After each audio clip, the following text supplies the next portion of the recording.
சாய் பக்தர்களுக்கு என் அன்பு வணக்கங்கள். ஓம் சாய்ராம்.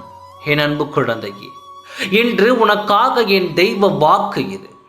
உன் சாயப்பாவை புறக்கணிக்காமல் என் வாக்கை பெற்றுக்கொள். உன்னை விட்டு போய்விட்டது என்று நீ நினைத்த வாழ்க்கையை உனக்காக கொண்டு வந்திருக்கிறேன். வருத்தங்கள் உன்னை விட்டு போய்விட்டது. நிலையான மகிழ்ச்சி உன்னை தேடி வந்துவிட்டது. 1000 உறவுகள் உன்னை சுற்றி இருந்தாலும் உனக்கான உண்மையான உறவு உன்னிடம் இருந்தால்தான் உன் வாழ்க்கை மகிழ்ச்சியாக இருக்கும். மற்றவர்கள் எத்தனை பேர் இருந்தாலும் அந்த வேதனை உன்னை விட்டு போகாது. 1000 பேர் இருப்பதை விட அந்த உயிர் உன்னுடன் இருந்தால் உன் வாழ்க்கை எத்தனை மகிழ்ச்சியாகவும் எத்தனை இன்பமாகவும் இருக்கும் என்று நான் உணர்ந்து கொண்டேன். அதனால் தான் உனக்கான வாழ்க்கையை நான் கொண்டு வந்திருக்கிறேன். உனக்கான வாழ்க்கையை பெற்றுக்கொண்டு அந்த வாழ்க்கையை எப்படி வாழ வேண்டும் என்று உணர்ந்து வாழ கற்றுக்கொள். ஏனோ தானோ என்று வாழ்ந்தால் பிறர்கள் உன் வாழ்க்கையை கெடுக்கத்தான் பார்ப்பார்கள். அவர்கள் இருக்கும் வரை வாழ்க்கையில் பிரச்சனைகள் கொடுக்கத்தான் பார்ப்பார்கள். அதற்கெல்லாம் நீ இடம் கொடுக்காமல் இருந்தால் மட்டும்தான் இந்த வாழ்க்கை உன்னால் பத்திரப்படுத்த முடியும். இவைகள் எல்லாம் உனக்குள் இருந்தால் மட்டும்தான் வாழ்க்கையில் நீ உயர வேண்டும் என்ற எண்ணம் உனக்குள் வரும். இல்லை என்றால் நின்ற இடத்தில் நீ நின்றுத்தான் இருப்பாய்.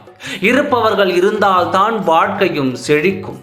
அதனால் இவர்களை ஒரு புறம் வைத்துவிட்டு உன் வாழ்க்கையை ஒரு புறம் நீ கவனிக்க ஆரம்பி. கவனத்தோடு நீ வாழ்ந்தால் மட்டும்தான் இந்த வாழ்க்கை உனக்கு மகிழ்ச்சியை கொடுக்கும். இப்பொழுது உன் சாயப்பா சத்தியம் செய்து இந்த தெய்வ வாக்கை உன்னிடம் நான் கொடுக்கிறேன். இந்த உறவு, நான் கொடுக்கும் உறவு உனக்கு நிரந்தரமான உறவாக இருக்கும். நான் கொடுக்கும் உறவு நீ விரும்பிய உறவும் ஒன்று தான். எந்த உறவு உன்னுடன் இருந்தால் உன் வாழ்க்கை மகிழ்ச்சியாக இருக்குமோ அந்த உறவைத்தான் நான் உன் கரங்களில் கொடுக்கப் போகிறேன். அதை பெற்றுக்கொண்டு எப்படியெல்லாம் சந்தோஷமாக வாழ முடியும் என்று யோசித்து அந்த சந்தோஷங்களை பெற்றுக்கொண்டு நீ வாழ கற்றுக்கொள். இந்த வாழ்க்கை உன்னுடையது. ஒரு முறை வாழும் வாழ்க்கை இது. மற்றவர்களுக்காக உன் உறவுடன் நீ சண்டையிட்டு இந்த வாழ்க்கையை நீ நேராக நரகமாக்கிக் கொள்ளாதே. மற்றவர்களை ஒரு புறம் தள்ளிவிட்டு உன் துணையோடு அன்பாகவும் பாசமாகவும் இரு. அப்பொழுது நீ விரும்பும் அன்பும் பாசமும் உனக்கு திரும்ப கிடைக்கும். மற்றவர்களை நினைத்து கொண்டு நீ இருந்தாய் என்றால் உன் வாழ்க்கையில் இருக்கும் நிம்மதிகள் கெட்டு போகும். உன் வாழ்க்கை உனக்கு இல்லாமல் போகும். ஆனால் அவர்கள் எல்லாம் சந்தோஷமாகத்தான் இருப்பார்கள். உன் சாயப்பாவின் வாக்கை எப்பொழுதும் பெற்றுக்கொள். என் வாக்கை தவிர்த்து விட்டு விடாதே. நாளை வந்து நீ என்னிடம் வந்து நன்றிகள் சொல்வாய். உனக்காக நான் காத்திருக்கின்றேன். நல்லதே நடக்கும்.